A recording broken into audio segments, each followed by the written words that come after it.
Okay, welcome back to this workshop. So it's me again. Just now is math. So now is math workshop. Okay. Just now in the first part, right, the workshop, I talked about I explained about the papers, right? Okay, how we answer the paper. So the one I'm not going to repeat again because it's got the same, right? So this one I just straight go to the topics. The topics that I think is common and that's important, and it covers a lot of topics also. Okay, so let's see this one, solving logarithmic equation without substitution. So at first I want to talk about the logarithmic equation, and then another one is the exponential equation. So by solving the logarithmic equations, it involves substitution or without substitution. At first is without substitution. So let's see how we do for this. First, you want to solve the logarithmic equation. Make sure there's a log. Okay, you must see there's a log. Then only you apply this method. Then check whether all the logs have the same base. So this is the first step before you solve the log. Make sure the logs have the same base. If no, then how? Change the same base, and you know the formula to change it, right? Make it as a division, right? Division of two logs. Okay, later I will show you. And then simplify the denominators. Okay, this part, sometimes it has variable, sometimes it doesn't have. So it has variable, there will be another case already. Okay, by changing the base, sometimes you will have variables one at the denominator. But this one, assume that there's no variable. That will be easier. Then you have to remove the denominators by multiplying the LCM or denominator to the equation. That means just simplify you want to take away the denominator only, just times the LCM. All right, you know it. And then if check whether all the logs have the same base, if yes, then it will be easy. Then check not. If not one, then we'll do the next thing. All right. So you have to check. Okay, after you remove all the denominators, you also have to check whether the number in front of log is 1 or not. So let's see if 1, yes, no, then how? Yes, then how? Okay, if the number of log in front of log is 1, if no, there's no 1, then move the number to the back and make it becomes a power. All right, and then if yes, if the number is 1, then put all the log terms all together at one side. So start to apply the law logarithm already. Okay, put all the log terms together. Then you put the other terms at another side. That means at left hand side, maybe left hand side is all the log terms, the right hand side is only the constant. Then apply the law of logarithms. Okay, then how we apply the law of logarithms? Okay, this one, after in the log form, you make sure that the single log term at one side and a number at other side. Okay, now you can change from log form to the index form and solve for the equation. After you solve, don't leave it for the last. You have to verify the solutions. Okay, so these are the flow chart for you to solve the logarithm. So by following this, literally you can solve every log questions. And this is for without substitution. Later we look at with substitution. So look at this one. So what is our first step? Look at the first step is make sure the equation is a log that has a word log. Yes, it has a word log. It has a word log. If no log, then we apply another one. It's called exponential equation, that one. So check whether the log have the same base. Do they have the same base? No, right? Okay. This one is 2. This one is 4. They are not the same. So we proceed to the next one is what? Change to the same base. So how we apply that? Okay. So let's say, which one you want to change? You want to change to base 2 or base 4? Base 4? Anything will do. Either one will do, but normally I change to base 2, the smaller one. Okay, the smaller will be better. So I will keep the base 2.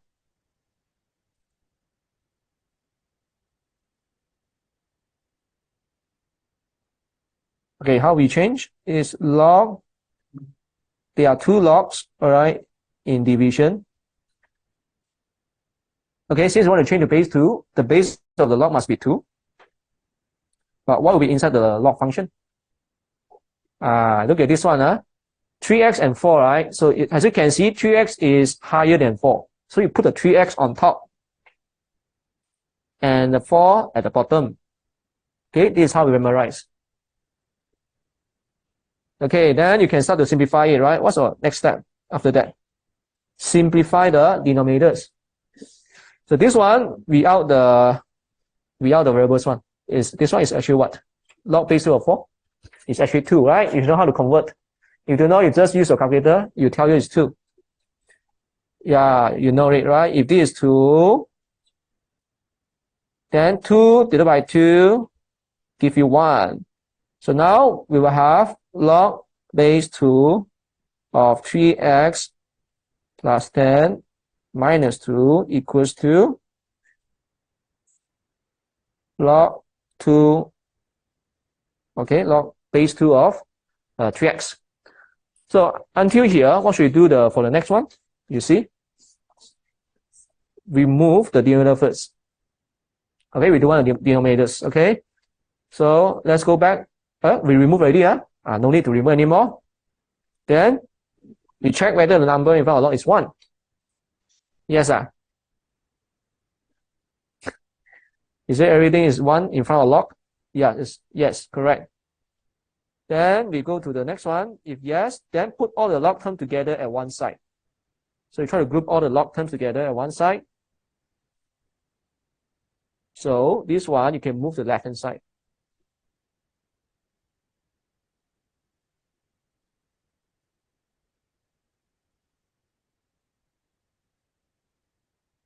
And then the 2, you move to the right-hand side. Okay. Then what we do next? Apply law already. All right, so apply it. Okay, this one. So if minus, you know, it's division. So it's 3x plus 10 divided by this one equals to 2. So make sure now is in the form of what? The left-hand side is the log form. The right-hand side is the number. It's log form. This equation is actually log form already. So that's why I say you have to make sure the equation now is in the log form. Okay? Then only you can change it to the index form.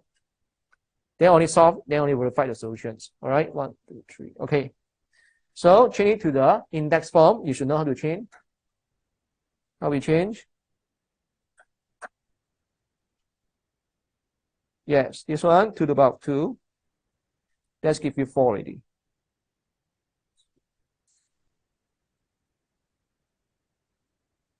Yeah.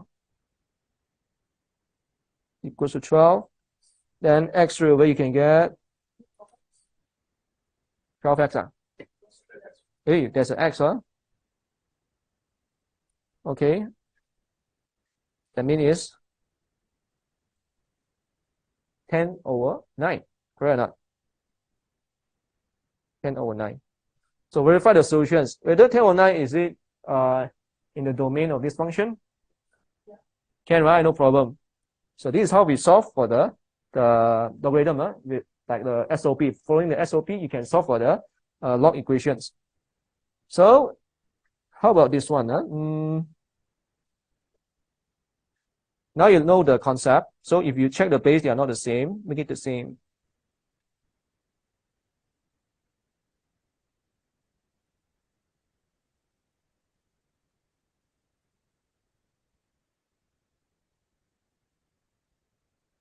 All right. Next thing is simplify the denominators. All right. You know the step already. It's 2.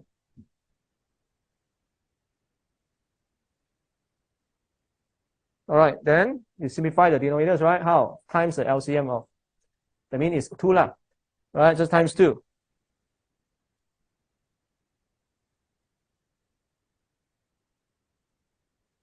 Equals to 10. All right. So now you have to check whether the number in front of log is 1 or not.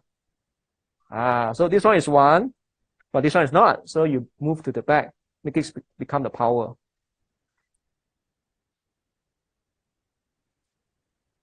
How you move this one? 2, there's another power 2, right? So 2 times 2 is 4. And now they are together. The log terms are together. So you apply the law of logarithm.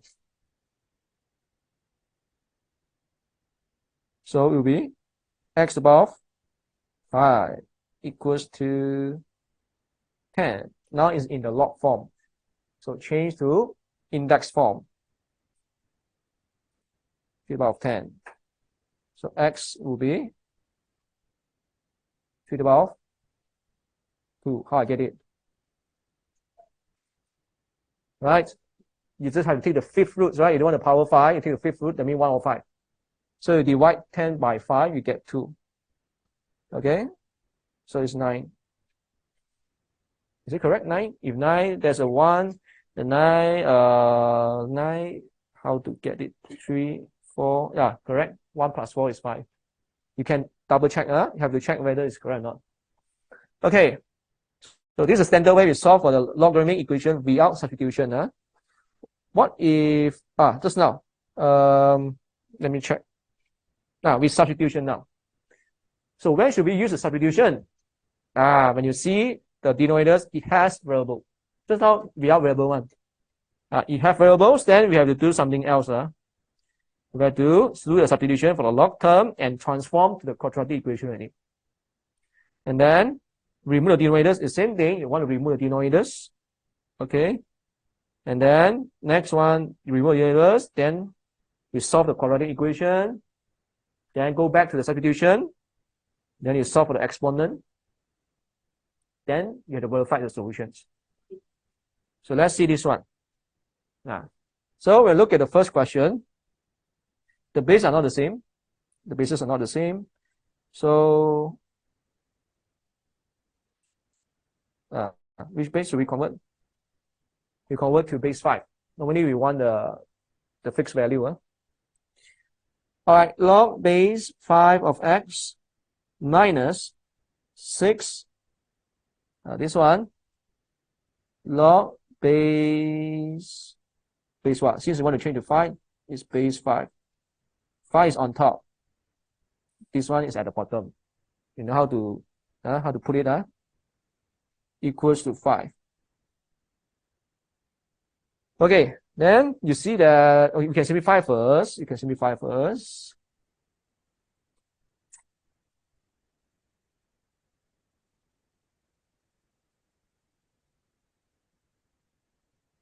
Okay, now you see the denominators.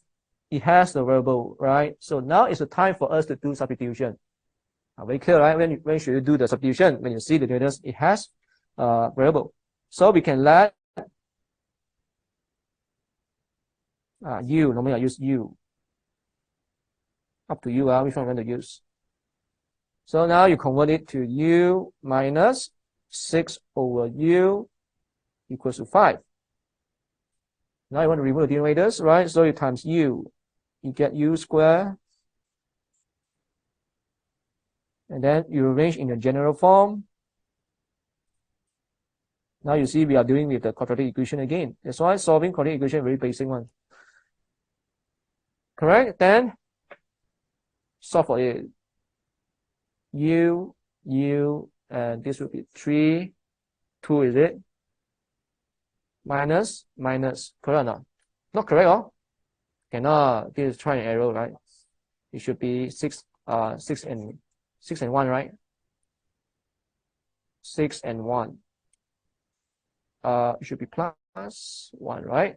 Yes, they're only correct. So now u equals to 6 or u equals to minus 1. We have two values. So we have to do a substitution back to this equation here. Can we get it? So x will be 5 above 6, no problem. And how about log base 5 of x equals to minus 1? You still can get it right. 5 over a1 is 1 over 5. Right? Correct? So now you have to verify the solutions, whether these two values are accepted or not. Yeah. Put back. Is it allowed? Are they allowed? Can, right? Both positive. The bases cannot be 0. And it can be 1.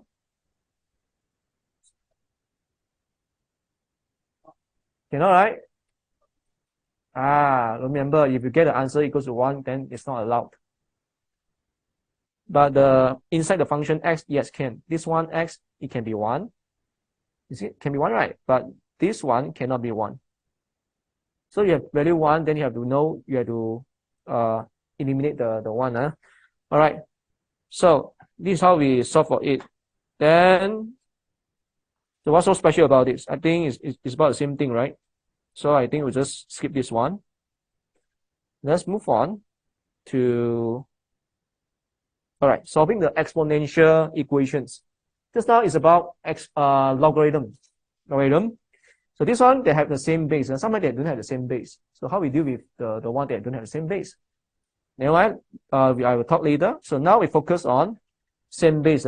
So make sure the equation is exponential. Very important. The power is a variable, and that there are no logs. No logs. And check whether the indices have the same base or not. Very important. If no, then you have to check whether indices are possible to have same base. Sometimes it's not possible one. It's not always can be the same base one.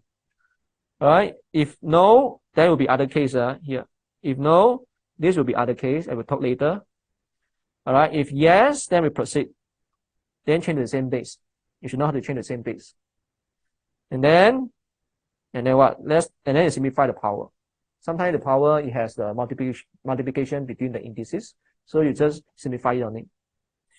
So this one, they have the same base. Yes, then you have to check whether the operation of the indices in multiplication or division. So this will decide whether you want to apply the addition or subtraction, right? The power of the indices, operation indices.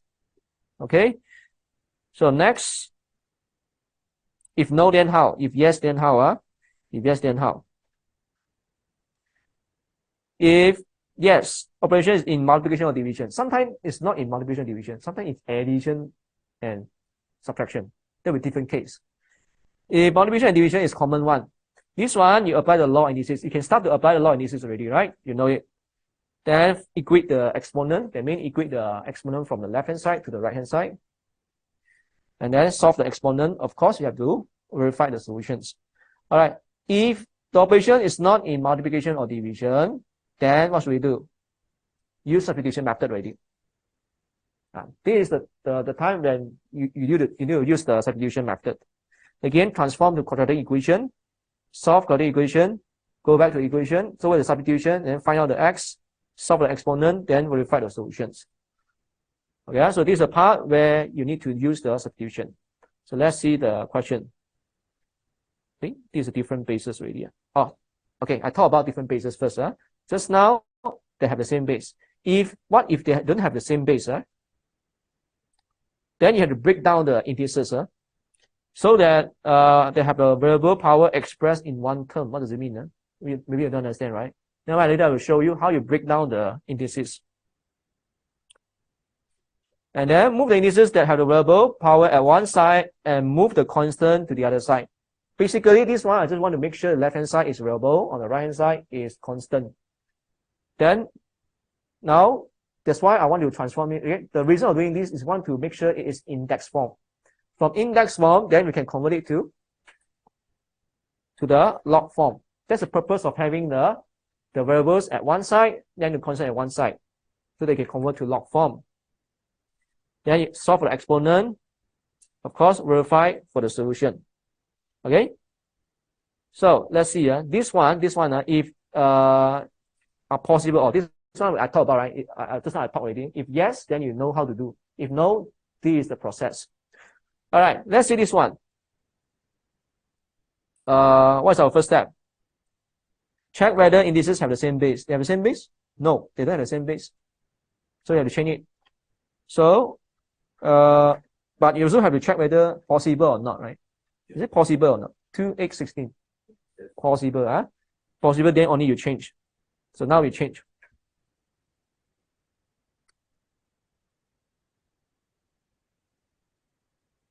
Eight is 2 to the power of 3. 2 to the power of 4. All right.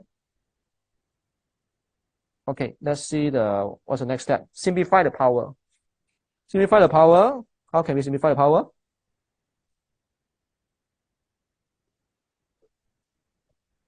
This one, right? You can times in, right?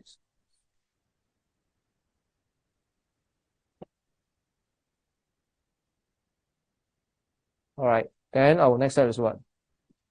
Check whether the operation of indices is multiplication or division or not. Okay. Yes or no? Yes, it's multiplication. It's easy. If yes, then we can start to apply the law of indices and then equate the exponent, solve the exponent, verify the solution. So now we apply the law of indices. You just have to keep the same base, and then you come to the indices, the power. You add the powers, right? Because in multiplication. So you have 2m plus 6, correct or not? 2m plus 6 equals to the power of minus 4m. All right. Then from here, you can equate the exponent. This is a normal practice in solving this. So 2m plus 6 equals to minus 4m. Then you have 6m equals to minus 6. Then m equals to minus 1. Right. These are very common questions, like normal difficulty only this one. So we come to the part 2, question 2. Okay. This one, you check again the flow chart, what it says. Whether they have the same base, they can have the same base or not. 2 and 5. But cannot, right? Because 2 and 5 are prime already, you cannot further factorize it. Yep. Yeah, can. No problem. Yeah. I will show also. Okay, I will show. So this one is not possible. You can't proceed. So you have to take the second approach, right? Which one? If no, then where is it? I skipped it already. I think it's here. Yeah, this one. This is the one. All right. This is what I mentioned just now. Rig the indices so that they have a variable. Okay. Let me show you the common ways how the people solve for this kind of questions without applying this method.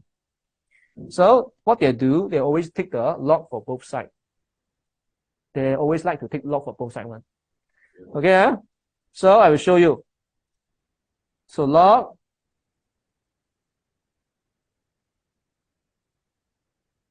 not only student, the teacher also like to take the log for both sides. My teacher always like to take log for both sides, but I don't agree with him. Because I think by applying the logs, it's actually taking long time to find out the x. Okay, so you see what happened here. So you can, after you take a log, what can you do? The reason of taking a log is you want to move the power, right, to the front. That's the reason of doing that.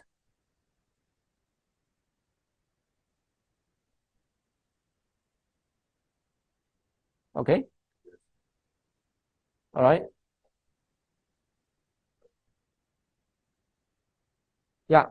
Now you can, normally how they do here, they will expand it, right?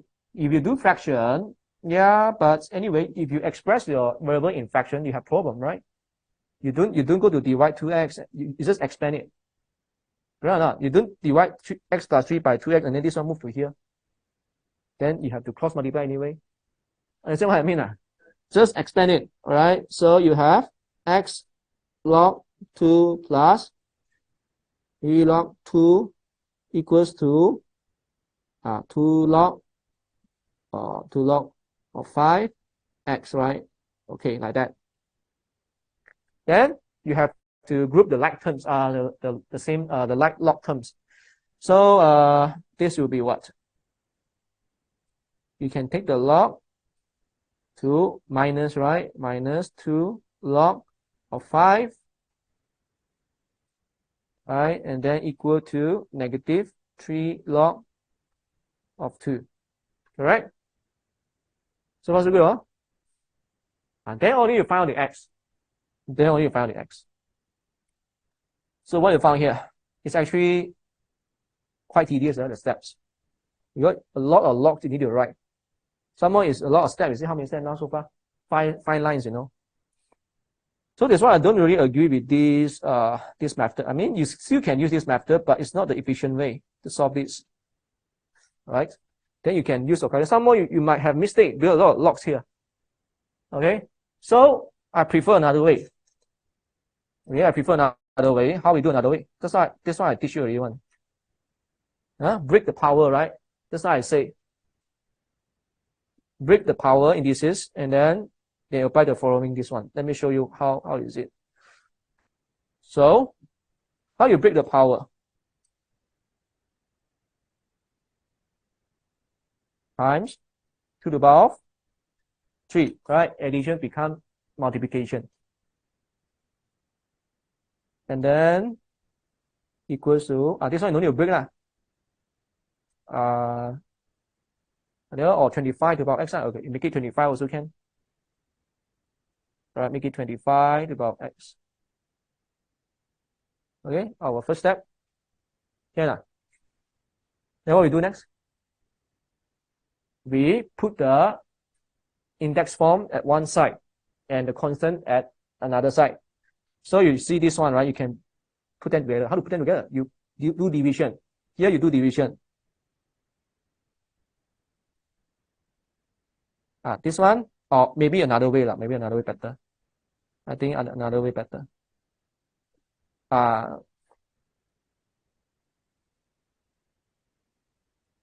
This will be better. Okay. So what should we do next here? What can we do with this fraction here?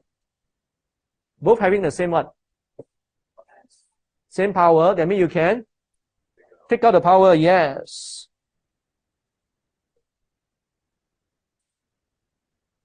Oh, this one is just right. 2 to the power of 3 is? Yes, 8. Straight away you know 8. And now it's in index form, right? What's the index form? Change to log form. Then how you change? The base is what? 2502 here. 8. That's it. It's like 3 or 4 lines. Just now like 5 or 6 lines. And then a lot of log words you need to write. And then very long one. Each one very long one. So by doing this, you can straight away get the answer. It's not that complicated, right? You see, it's very short one, every line. So that's the techniques how you solve for this kind of questions, which they don't have the same base one. They don't have the same base, you apply this one. You got easier method. The 5, right? I convert it into log. I convert it to base 2, but I use the full decimal. I get the same answer. 5, you do log 2 5, right? You get 0.3 something, right? It times 2x, right? Then that number there is decimal, right? You minus 1, right? Then they trigger by the x, by the coefficient x, right? You get right. Okay, how? How you take not changing the base, right? So I log 2 to the power of 5, right? I convert the 5 into base 2, so 2 to the power of 2.3219. You change the base 5 to base 2? Yeah. How? I do log 2 5. Log 2 5? Then I can get 2 to the power of decimal, which equates to 5. Log 2 5 is You get decimal. Decimal, and then how you relate to this one? I split. Oh, you're taking log for both sides, is it? You're taking a log for both sides, is it? You cannot take log for one side, what? You break the equation, right? Oh. I mean, you are taking the log for both sides. I put 5 in base 2. You convert 5 in the base 2. That means the 2 to the power of decimal. So a bit confusing, Okay. It's okay. You understand that, you can apply that. Maybe later you can show me how. Okay. Now, next one is the trigonometric equation.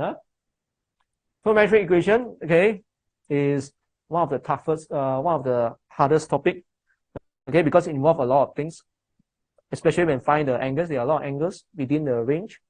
So, at first, we look at the simple trigonometric equation, the simple one. The simplest one is the left-hand side, it has a trigo function. The right-hand side is a constant, normally in fraction. All right, make sure the equation is simple trigonometric equation, all right?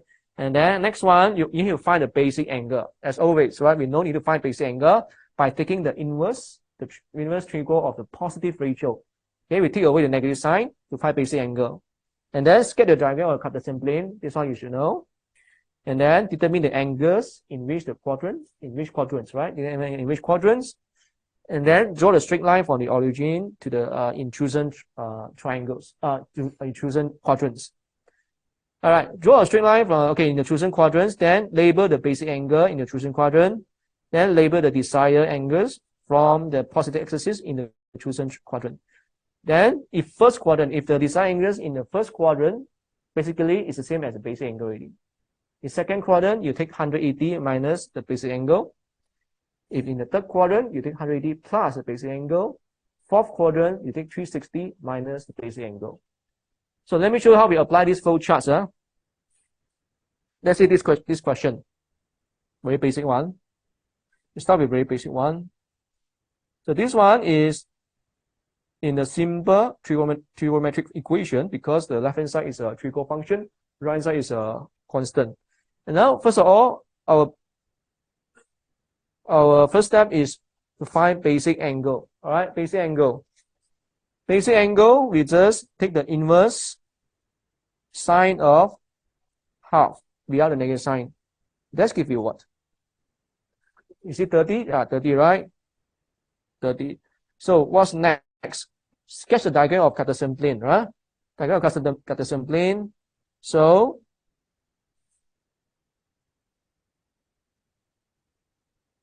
you know how to draw it.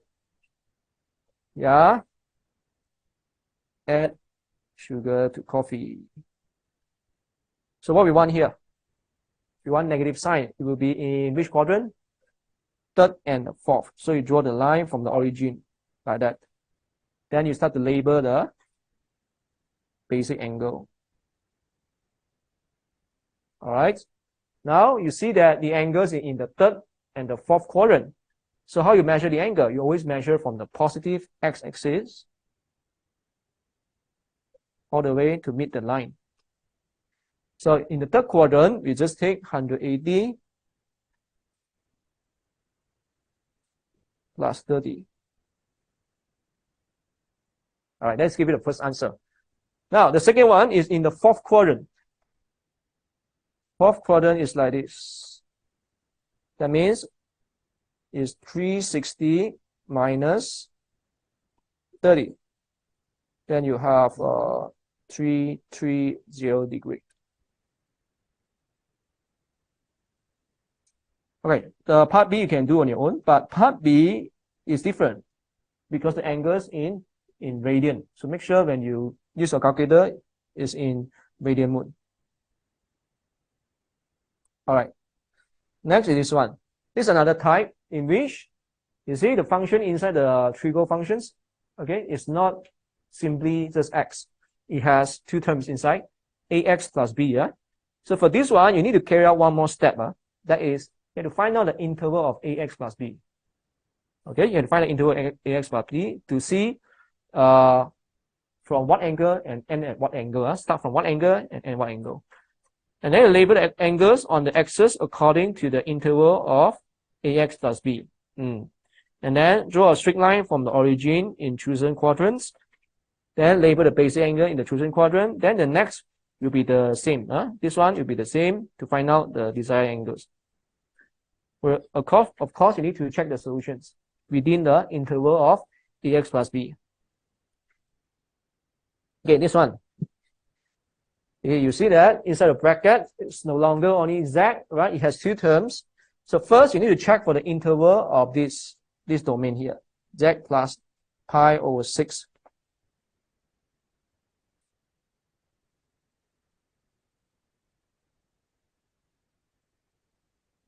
Okay, before that, you write down this one first.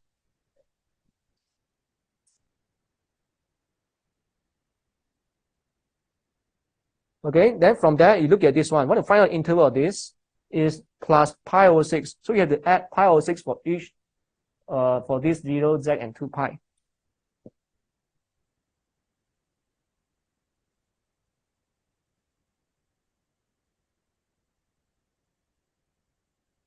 2 pi plus pi over 6. Then you will find out the interval will be, so what is this one? 2 plus 1 over 6 is 2.167 pi, and this is 1 over 6, that will be 0.167 pi, right? So now you find out the interval, then we can start to solve for this equation. So again, you do the same thing, you have to find a basic angle. Get the inverse cos of half, right? Bear in mind this in radian. Then give you what? Half is 60, right? 60 degree means pi over 3, right? Correct or not? The basic angle is it pi over 3? Let me check. Make sure. Pi over 3, right? Okay. After you get pi over 3, now you do the same thing. Draw the. This one will be different area. Because what we want is from this starting value to this ending value. So when you label the axis, also label according to this range, the interval. So 0, 0.5 pi, this pi, 1.5 pi, and then 2 pi, 2.05 pi, right? So we end at before the 2.5 pi, which is until 2.167 pi. But we start from more than 0. Okay? So, but anyway, you still have to look at the sign of this cos. It's negative. So it's not possible at the first quadrant. Add sugar to coffee. You'll be at the second quadrant. Start with second quadrant. And also the third quadrant. Okay. So now you found that, okay, first and second are not included. So here is pi over 3. Here is pi over 3. So now you can apply the same thing to find out the z. Okay, the z plus pi over 6 first before you find z. Okay, you need to find z plus pi over 6. So for the second quadrant, you know is pi minus pi over 3. Right? And another one, pi plus pi over 3. So let's give you what? 2 over 3 pi, or 2 pi over 3. Another one is 4 over 3 pi. Right? Correct? Then you can find out the z already by minus both, minus these two values by pi over 6. Then you have the answer, pi over 6 and 7 pi over 6. Okay, so how about this one? I think will be, let me check the timer. I think I can skip this one. All right. Now this one, solving trigonometric equation with squares. Sometimes it has square. So how? Check if the equation had the same trigo function. Okay. So now the first step is you have to check whether the equation, this is solving, solving. Just now is what? Simple, right? This with square one. Okay. This one, before we solve for the trigonometric equations, you have to make sure they have the same function. Okay. So if no, then how? Then you have to check if any square of the trigo functions. If you find that they are square of the trigo function, then you apply identities, right? Convert the square of trigo function into another trigo function using identities. Then you go back to the first step. Make sure they have the same trigo function. If not, then you have to repeat again. This one have to do the looping until you find out they have the same trigo function. Sometimes it's really not, right? Sometimes you just cannot have the same trigo function. So what should we do? Then you check any square of the trigo function. This is different. Check any square of trigo function. Why I got 2, 1? Maybe continue is the same, huh? All right. So if yes, then do the substitution for trigo function and transform it to quadratic. Okay. Oh, I know already. I know why I got these 2. Because sometimes you can use identity. Sometimes, yes, there's a square, but you cannot apply identities. Then you apply this one. You do substitution. Then you transform to quadratic equation. Then remove the denominators. Again, remove the denominators. And then solve the quadratic equations. So what if you really cannot? There's no square. You really cannot. Then it will be different case. I will show you later. You'll see this one later. It really cannot convert to the same function. Okay, look at how we solve a quadratic equation first. This one solving quadratic equation, go back to substitution, and then solve the simple trigo equation, check the solution within the range. Let's see this one first. You see our first step is what? Check the equation has the same trigo function or not. No, the answer is no. No, then you proceed here. Check if any square of trigo function, any square. Yes, there's a chord square here. So you can apply the identity. So chord square is actually, you use which one? I have to refer to the, I will refer to identities. Let me check identities.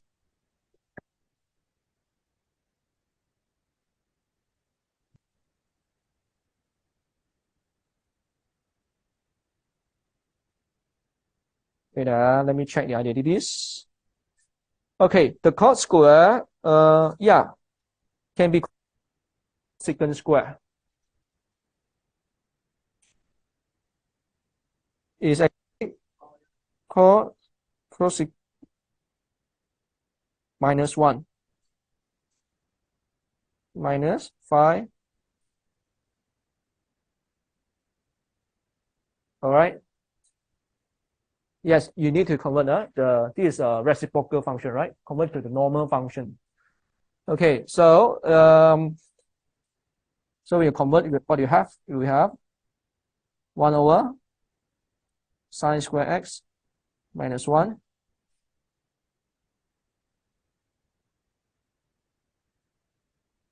now you see there's a denominators, right? You want to simplify the denominators. Okay, before that we can do expansion first.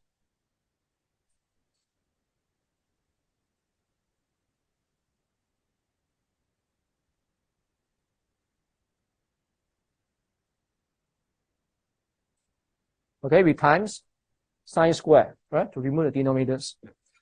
So, or we can simplify the minus 2 and minus 1 first, become minus 3.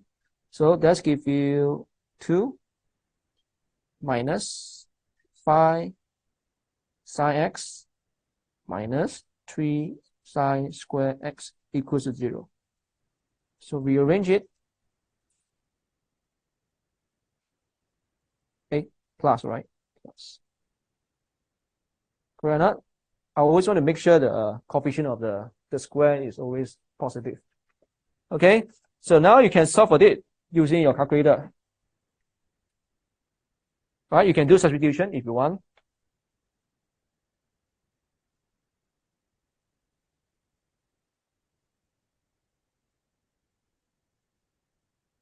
So it gives you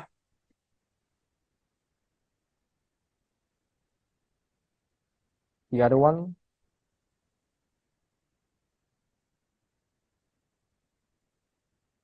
All right, so now you know the answer is sine x equals to 103 or sine x equals to minus 2. Okay, from here you know how to proceed already. Yeah? So apply the same thing as what you learned just now. So now what you see. So always make sure the x is within the range. All right, so I won't go to carry out this one. You to go to do by yourself. And then what's so special about this? It's the same thing, right? All right, that's the same thing. Okay, to change the cos square to the 1 minus sine. Okay, correct. So let's proceed to what if you cannot have the same function. This one. Okay, we have the same function. This is how we're gonna look at it. This one. This is a tips. If you cannot find out you cannot convert the same function, then these are the things you need to take notes. Tangent x can be converted to sine over cos. Cot x can be cos over sine. Secant x can be 1 over cos. Cosecant is 1 over sine. You have to change this. And then remove the denominator by multiplying the equation by denominators. This one you know. And then check for any square of trigo function and apply the trigo. This one you know. Yes. Check for any common factors. This is also one of the techniques. Check for any common factors and factor out the common factor. All right. And the fifth one, also a very common one. If only sine x and cos x are found, then you change to tangent x. If only sine and cos, then change it to tangent. This one the technique also. So let's see this one. You see this one, yeah, they don't have the same trigo function. Right? So you have to apply just now what I said just now. You need to see this one. Convert it, the first one. So let's see. So when you see cot, you can change it to 1 over tangent.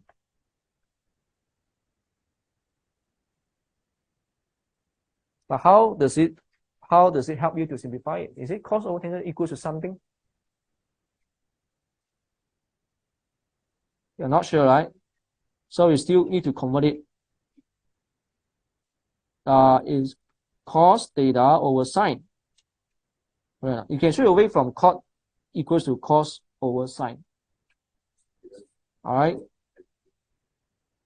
Yeah. So this is how we deal with the equation that don't have the same functions. Change the reciprocal functions to the normal one, and then try to simplify it. Maybe you'll find out that you can do something on it. So from here, you times what? Times sine, right? We do want denominators. Sine square equals to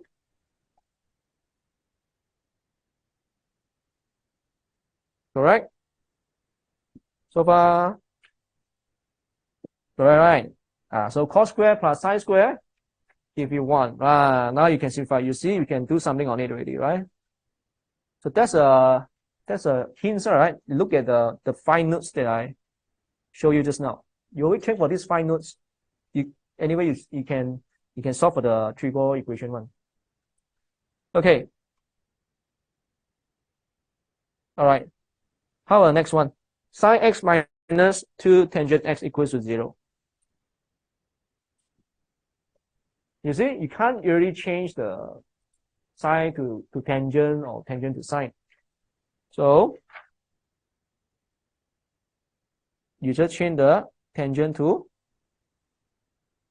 sine over cos equals to 0. Then we do the same thing again. We times cos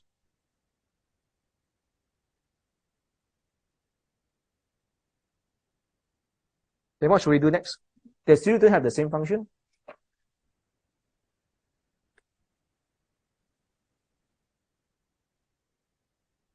Yes, factorize, right? That's why we apply one of the techniques, right? That's why I show you. So there's a common factor of sine. So factor out the sine x. Yeah, so you don't ignore the sine x. Some of the students they go to cut out the sine x. Then you will miss one answer. Sine equals 0 or cos x equals to 2. So from here, cos x equal to 2, you know that is it's not possible, right? Cos equal to 2 cannot be cos x cannot be equal to 2. The maximum value is just 1. All right, so sine x equal to 0, then you know there are 3 solutions. 0, 180, and 360. Then you have to check whether tangent x allow 0, allow 180. Is it allow 180 for tangent x? Is it tangent 180 possible? Let me check. Can I? I can, right? 0, right? Then can. Is it? Let me check for the tangent graph.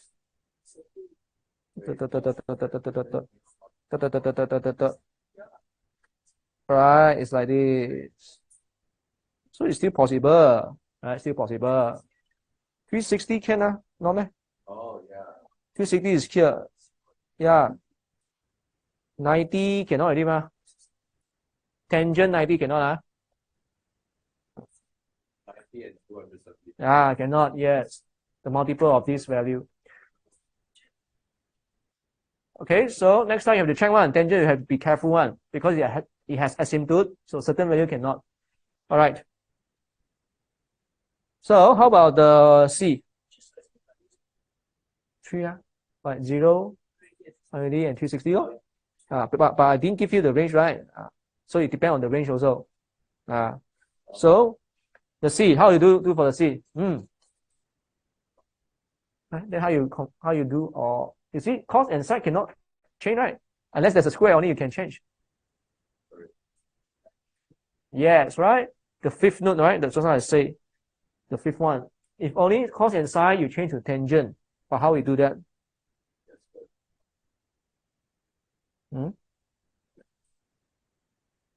Okay.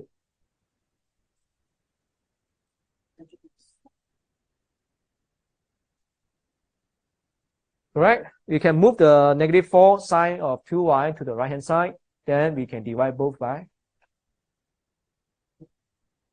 You want to say you want to change tangent, right? You should divide it by cos.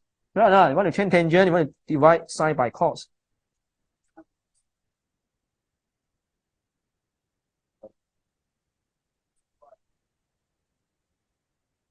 Correct or not?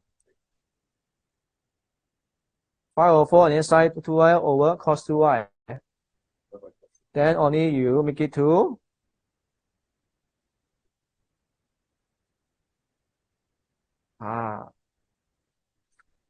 yes, then you know how to do it. Okay, so remember what these 5 notes, if you cannot change to the same function, this 5 note will help you. If it can be changed to the same function, you then apply the flow chart. Just now I showed you the flow chart. You know one. All right. Now we go to the function already. Function also one of the important topics one. Okay, a lot question involve function one. That like trigonometric function also a function. Right. So when you want to solve for the range, want to find the range of the function, you have to sketch. Always try to sketch. Even though sketching is there's no mark for sketching, but sketching will help you. So highly recommended that you need to sketch a graph. So check the domains. So where the x values start and end, and then determine the endpoints. Endpoint also very important. So correspond to the domain, and then determine the minimum and maximum of the graph. This is also very important. Then only you can tell the range. You have to go through all this step one. Okay, you must know where the x start, where the x end. Then you know the endpoints. Where's the minimum, where's the maximum to tell you the range. Okay, look at this one. How you find out the range? Sketch the graph first, as I said. If possible, try to sketch. So x squared plus 4 is not that hard. How we sketch x squared plus 4?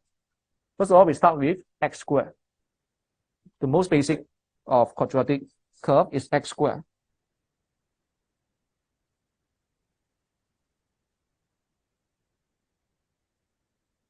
This is x squared. But if you plus 4, then the whole graph will be shifted up by 4 units, right?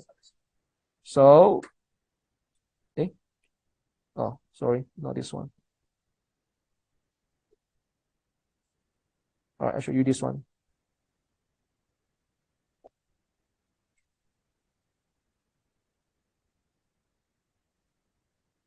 Okay, something like this. So this will be 4. Okay, then everything is very clear already, right? So, but before that, you still have to check for the domain first, right? Look at my notes. Before you find out the range, you have to check the domain where the x values start and end, and then the endpoint, the minimum and maximum. Okay, check one. So where you start? So where is that? Where is that? This curve. Where is that? 4? X more than 0, right? So 0, start from 0, okay? Start here. N at? No, right? There's no N values, huh? Yeah, right. And the minimum is also 4. So as simple as that. Basically, the answer is this one, huh? F of x more than or equals to 4. Okay. Okay, so what if I change the question a bit? So what's the difference now? If I change the, you know the only difference? This one, how? You see how? Now our starting point will be different.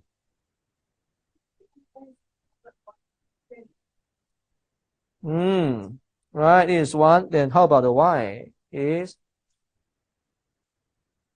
5. That's why now our starting point is from 5. And it's more than 5. So it makes different, right? If you have different domain, different range. Okay, it's more than 5 or equals to 5. Now, what's the difference now? If negative 1, you see, if a negative 1 will be how?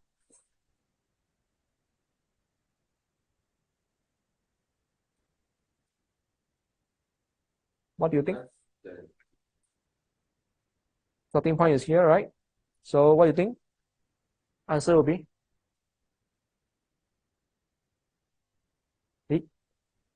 Just one value different. Why does it take so long to answer this?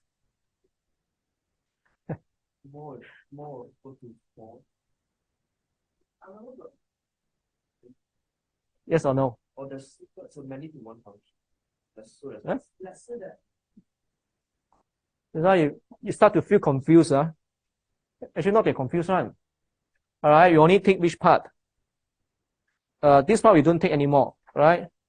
You only take this part. So we come to range about what? Range is about from minimum to maximum, right? So what's the minimum for this whole part here? Yeah, it's 4, so it starts from 4. You don't go to write more than 5. Right. So it's 4, greater than 4. Yes, you are right.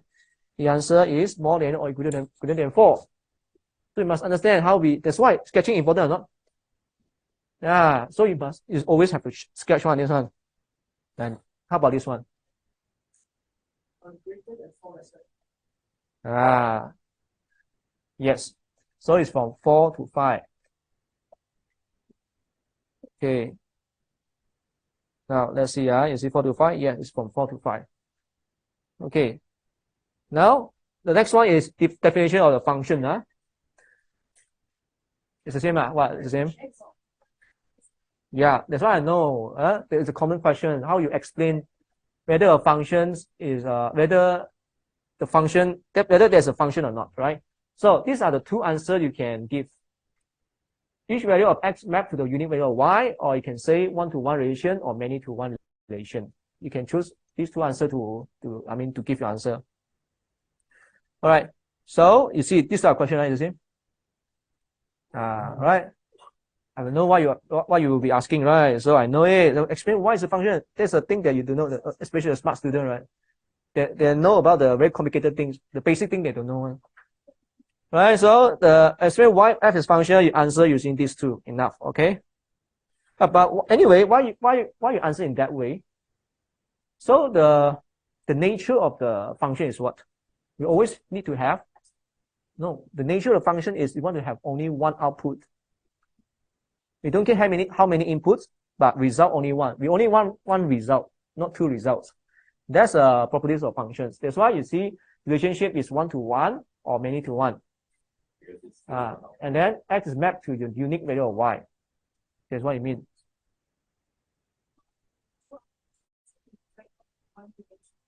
This one you have to see, is it 1-to-1? If you this many one, if you answer 1-to-1, then you'll be wrong. Use horizontal line test. Right? You should know horizontal line test. You have many inputs, you have the same output, right? So this one, what is this one? You want to know whether the composite function exists or not. Okay, still possible to come out, but it has a lot of your understanding about functions.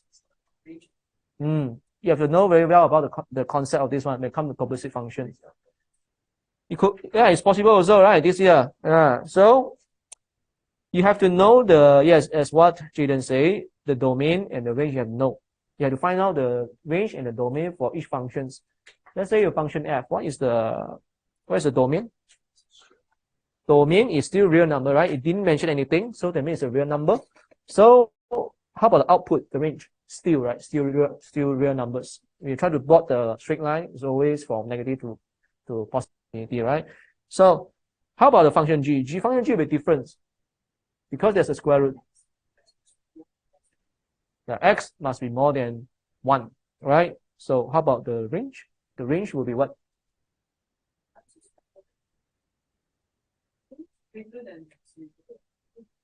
Is it greater than 0 only?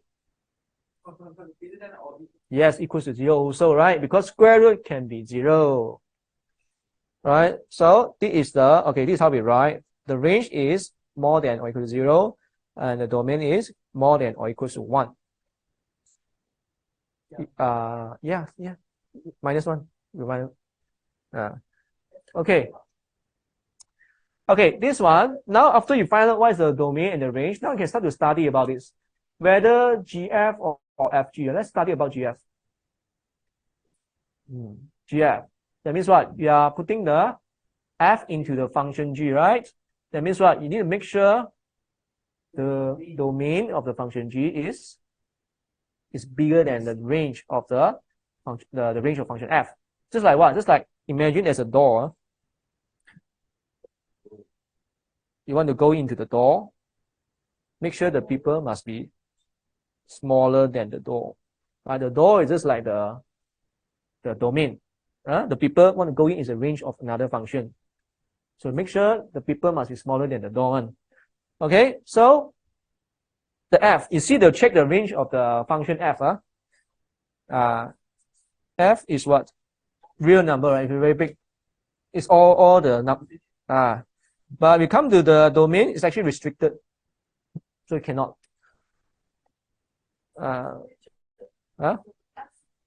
the range of F to G's domain. Yes. So it's always compare range. Yes. Yeah. You have to know which one you take the right one. The right one. The right one is the range. Where you are putting the F into the G, you should know this one here. We're working from right to the left. Okay, let me erase this one. Okay, next one. Okay, so GF is not possible.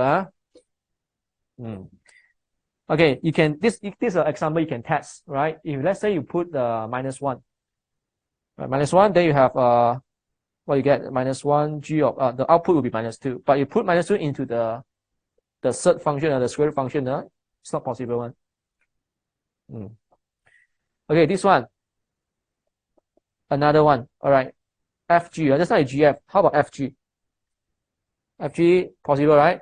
So this one, we look at the range of function G that is more than or equal to 0, right? But you put into the domain of function F, it's actually real numbers. It allows every values. So it's possible. So you can try to, if possible, then you have to find a composite function.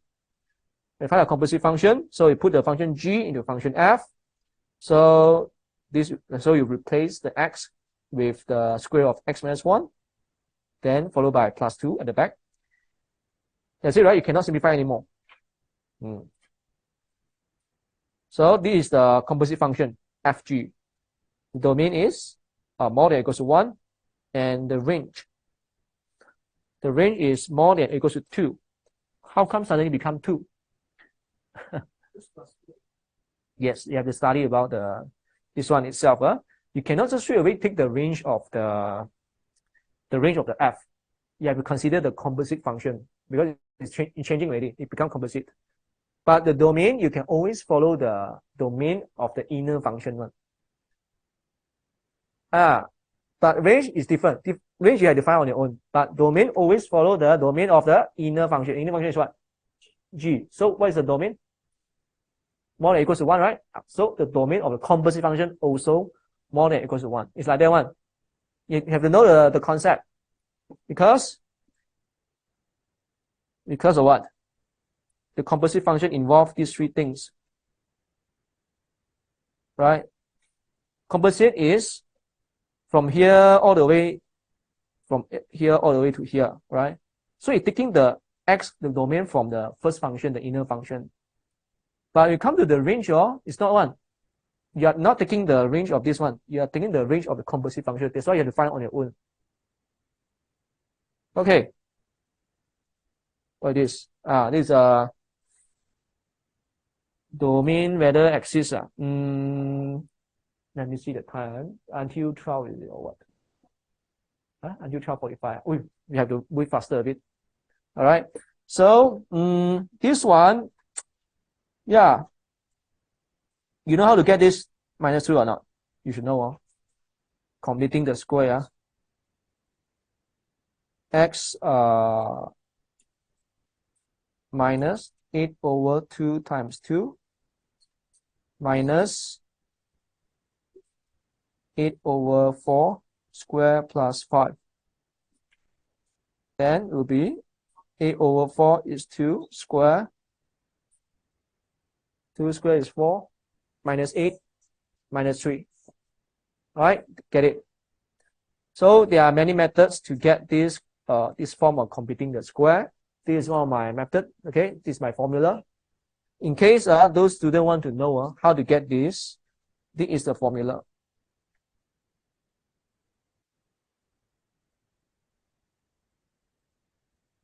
All right.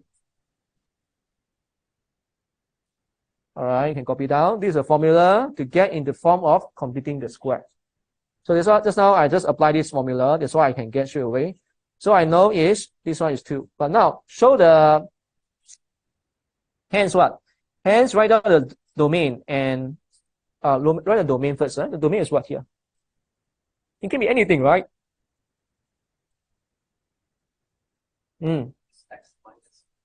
Is it x minus? No, it depends on the b. Because of this one. Depends on the b. If b is minus, then it's minus, right? If b minus, then straight away this one you convert to -1. By default, it's plus. All right. So, what is the domain? Domain is a real number, right? There's no restricted value here, right? It can be any. But how about the suitable domain? So that you need to have an inverse function. These are very common questions, because if you only take the real numbers of the x, then this function doesn't have the function, doesn't have the inverse function. Understand? If you take the real numbers of the domain, it doesn't have inverse function. To make it has inverse functions, you have to restrict the domain. How you restrict it? Why there's no inverse function? The properties of inverse function is what? It must be 1-to-1. It must be 1-to-1. It cannot be many to 1. Even though many to 1 is a function, but it doesn't have inverse. Why? Because you make it inverse, it becomes 1-to-many already. Correct or not? 1-to-many is not a function anymore. That's why the only possible way to make the function to have inverse function is 1-to-1. So when you draw the graph, how you draw the graph?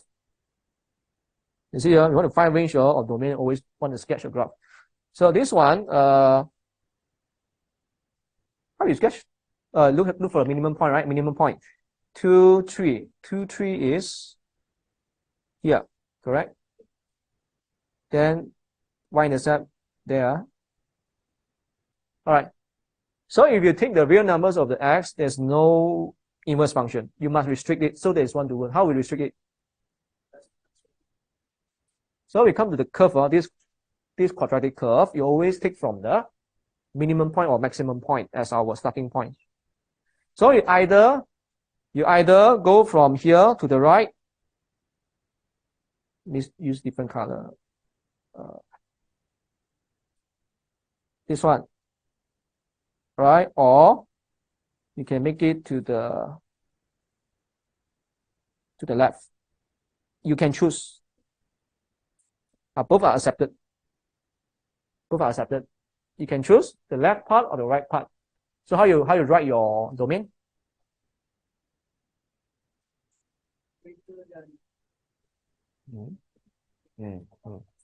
Yeah. Or you can you write x more than 5 or 10? Can you? Is it still considered as inverse function? Can also. It can also. X more than 100, x more than 1 million also can run. Right? As long as it's one-to-one function. It start at here and then end at another end, right? So it's still one-to-one. Restrict the domain. It can be any values, okay? But no, not any value. You cannot say that it's from minus, maybe minus 100 to 100. Cannot. There will be many to one already. Understand? Huh? That's why in mark scheme you say equivalent one, because there are so many values one. Okay, this one I think you know lah. That's how I explained already. The concept about the same one. This one a bit different because a bit hard one. Because you need to consider the endpoints. This one you have to consider endpoints. So if you try on your own, you can try on your own. It's not as simple as what you think because endpoints are given. You have to consider many things one. Now I let you to do this. So the final answer is from -1 to 299. How to get it? You go to find out. This one, as I said, this is a concept. Domain of inverse function, same with the range of the function, and range of the inverse function, same with the domain of the function. So find an expression for this one, inverse function g. You should know. Okay, this one I skip. Find out the range of the inverse of g. So when you come to range of the inverse function, it will be same as domain, right? Domain is given. So yeah, more than one, or you can write in this way. And then another one is find the domain of inverse function g. So it's a range of the range of this function g. You cannot just study on your own. You cannot study. I mean, this one. You cannot say that. You see, if you only look at this function, what will be the domain? If I don't say anything, I just simply give you this one. What will be the domain of this? More than 3 only? Yes, right? Any values, right? Any value except x equals to 3, right? X can be any real number, but this cannot be 3. If you only look at this function, you know that the domain is like this, but you don't give the answer like this, it will be wrong, right? Because you see, finding the domain of inverse function g is actually the range of function g, correct or not? So you should give the answer based on the range of the function g, not by looking at this function. Why not? Because it's different. Because the inverse function comes from the normal function. It's different, right? Because it's come from normal function. You always have to trace back the origin is what? If this is the normal function and we inverse this, we use like this one. So we always use the original. You must use the original. So original is what? More than 1, right? Is it? So the answer, no, it's different, no? The domain of this is the range, right? Just now we didn't find the range, right? You should have find range, so you have to find the range here. So this one you have to study reciprocal graph. So sketching very important one. This one, how you sketch for this? Okay, 1 over x is the simplest reciprocal graph. It's like this, right? But the thing is, you add 3, your asymptote also shifted up.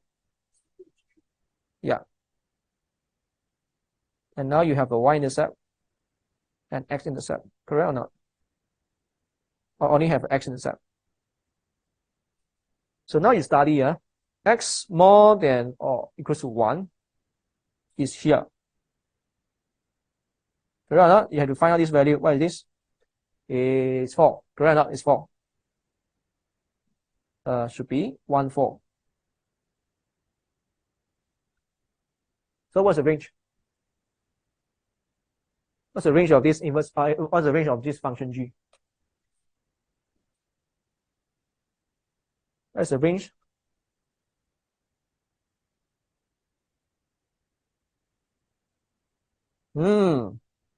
right? Because asymptote, right, it cannot be lower, right? Let me check. You see x more than 1. Yeah, it cannot be less than this asymptote anymore, right? Asymptote value is what? 3, right? Y equals to 3 here. So that's why sketching very important one. So it's from 3 to 4 actually, right? From more than 3, less than or equals to 4. Can you see it? This part. Use different color. Right? This is the part. This is the range. You see, that's why the answer is, you can see the answer is this one. It's more than 3, less than or equals to 4. That's why I say, you cannot just study about this domain one. You cannot just give a real number and then x not equals to 3. Cannot one. Huh? Yeah, because you see the domain more than 1, right? All the way to the right. To the right, the lowest possible value is just the asymptote only. All right, so now you learn it. Sketching important or not important. So next time when you do this, you must sketch first.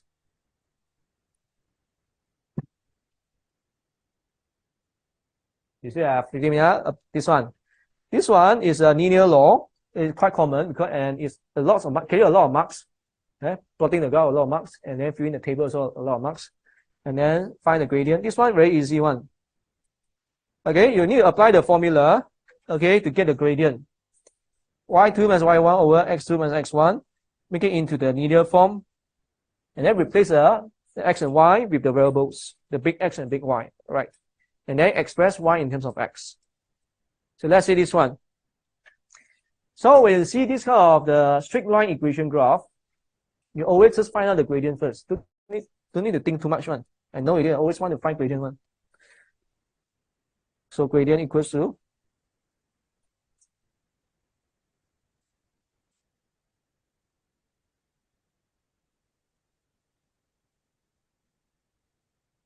done. I think you get 2 marks already.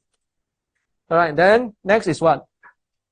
Then only you express in the equation of the straight line, the one. What is the Y? The big Y here is square root Y, right? So you can take away square root Y minus, no, it's yeah, no need. You can straight away express the Y in terms of X. Wait, are you ready this one? Okay, how we do this? So square root Y minus another Y value. What's the another Y value? 3. Equals to the gradient. And then X squared or what? X squared. Okay, minus 1. Okay, we choose one value. Either you choose 4, 18 or 1, 3. I choose 1, 3. So now you can start to express it. Can we do?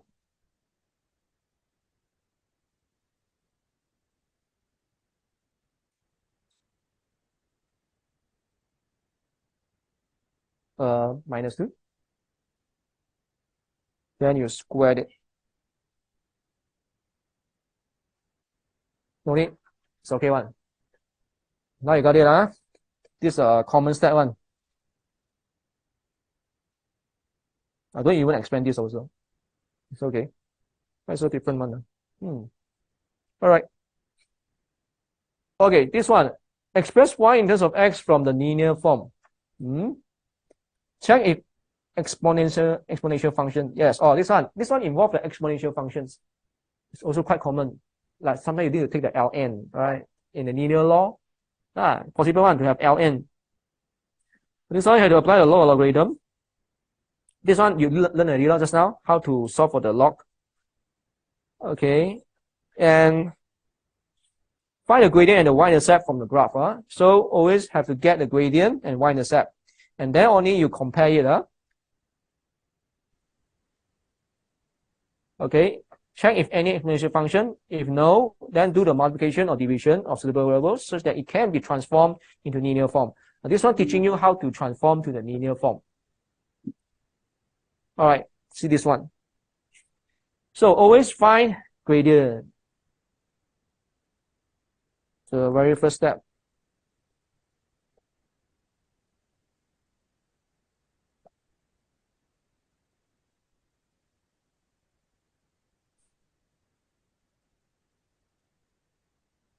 1. Okay, then next is then you have to transform it to the linear form. How we transform it? Whenever you see the power is a variable, then you know you have to apply log already. Apply log. Is it ln or log? Because it's here. The question is already stated. There is ln, so you have to apply the ln. So ln for both sides. This one you have to apply ln for both sides already. You have no choice already. This one have to ln for both sides. Then the next thing to do is you separate the log term into two terms, right? This is multiplication. That means you use addition.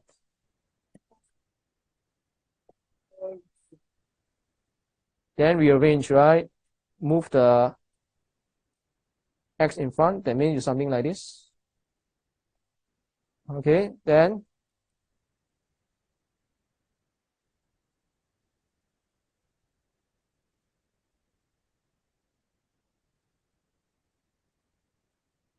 all right. Okay. Now you can do comparison. What comparison you can do? That's not what we found the first step. Gradient. So gradient is, which one is gradient represent? Ln, right? Y equals to mx plus c. So ln b equals to 1. E to the power 1 is e. B is e. All right. Then how about the a? The y-intercept. That's why you have to choose one of the values here. So we take the 2 and 4. Let me see.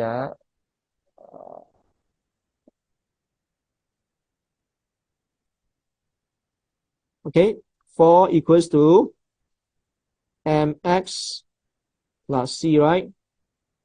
C equals to 2. Now you can compare it with the ln. A equals to 2. That's the way. This is a standard way to solve for this kind of questions.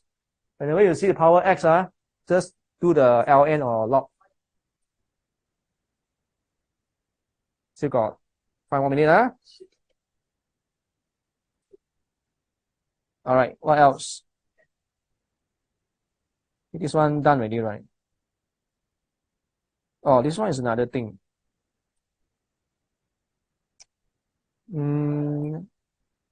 Oh, this one another thing. This is how we say. Okay, let's see the question first. By plotting a suitable straight line graph, show that y and x are related by the equation of this, where the a and b are constants. So use the graph to find out the value of a and b. The tables are given here. The table is given here. So yeah, just have to plot. So, but you plot, be careful, not just plotting the x and y. You are plotting for the big X and the big Y. So this is a common mistake from the student. They go to plot. They go to plot the Y versus the X, then they get a curve shape. Then they get a curve shape, cannot find gradient. This is a common mistake from a student. So you have to know what is the big Y here. It's Y, yes, it's Y. Then how? No. You have to change first, right? They don't even know. This is not a linear function. How we change the linear function? Okay, this one you can differentiate. No, divide x, right? Can, right? Can. You also can divide by x squared. Also can. Up to you. X squared, x also can.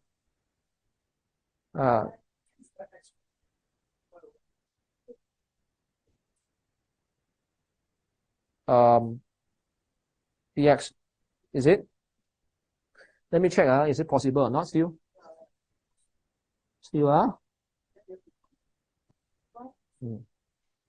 Okay. So now rearrange it.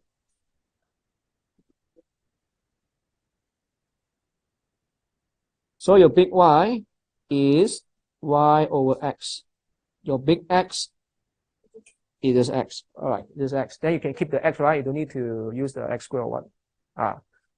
Okay, so now you have to find another row. That's why just now I say in my note, I say that you need to get another row for table 1.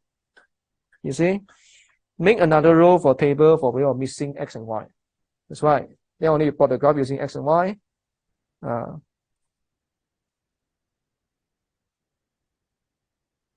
So after you get the values of y over x, then only you plot. Then the thing will be the same. This one. You have to make another row for y over x. So you are plotting the y over x versus against the x. Then only you can get the graph. Or how I get this, all this. So you should know that after you get the graph, you get the strict. Choose 2 points. You can choose a point from here. The pair of these 2 points. I will choose 6 and 0. That's easy, man.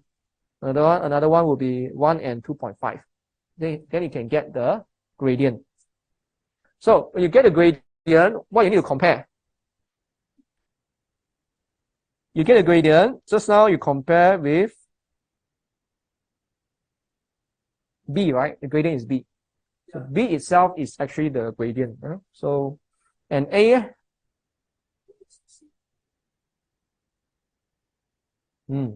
Constant is a C. Okay, good. All right, next one. This is a graph. That's why when you look at the graph, you know already one. Right? Cut it. See, you also can straight away take this value. Make it A equals to 3. You don't need to do substitution, so can. This one, okay, this one will be different because, just as I say, right, whenever you see the power, you just have to apply the log. So this one you didn't mention whether you want to take LG or LN, right? So up to you. But I think, let's see. I think no, it's not given, right? Sometimes they will give you the variables on the y-axis and x-axis. If they give you log, then you follow log. So this one about the same. So I'll let you to do it on your own. This one, permutation and combination. I don't think I have time to go for this. How to determine? You want to know? Okay, permutation. Order arrangement is very important. Just look at the order. The keyword can be arrangement, arrange, or this thing. Combination is not important. Order arrangement is not important. The keyword, you can look for selection, selected, or chosen, but it's not always correct. Don't always, whenever you see the words, this kind of words, selection, selected, chosen, that means it's always the combination. No, right? The most important thing is whether the arrangement is important or not. You have to consider this thing. Now this one, 7 character password is to be selected from 12 characters shown in, okay, each character can be used only once. You see any keyword here? The keyword here is what? Selected. Is it combination?